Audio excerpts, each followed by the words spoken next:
ഇന്ന് കേരളത്തിൽ ഇപ്പോൾ ബഹുമാനപ്പെട്ട മുഖ്യമന്ത്രിയാകാൻ പോകുന്ന വി ഡി സതീശൻ തന്നെ പറഞ്ഞില്ലേ, കേരളത്തിൽ ജീവിച്ചിരിക്കുന്ന ഏറ്റവും തലമുതിർന്ന രാഷ്ട്രീയ നേതാവാണ്, കമ്മ്യൂണിസ്റ്റ് നേതാവെന്നല്ല അദ്ദേഹം പറഞ്ഞത്, രാഷ്ട്രീയ നേതാവാണ് ശ്രീ പിണറായി വിജയൻ.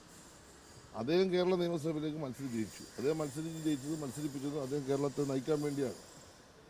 അങ്ങനെ ജയിച്ചു വന്നവരാണ് നിയമസഭയിലുള്ളപ്പോൾ ഞങ്ങൾ ആലോചിക്കുന്നത് എന്താ, ആ നിയമസഭയിലെ ഏറ്റവും മുതിർന്ന നേതാവ് പ്രതിപക്ഷ നേതാവായി തന്നെ വരണം.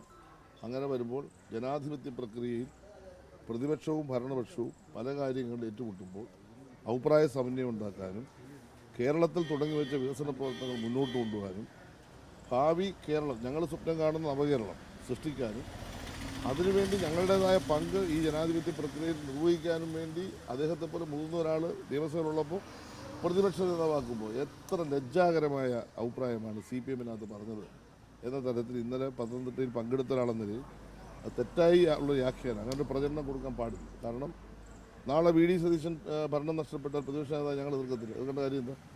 അതൊരു പൊളിറ്റിക്കൽ ഡിസിഷനാണ്. ഒരു വാർത്താമാധ്യമം വലിയ തരത്തിൽ ഇന്നലെ 1-2 മണിക്കൂറാണ് പറഞ്ഞുകൊണ്ടിരുന്നത്.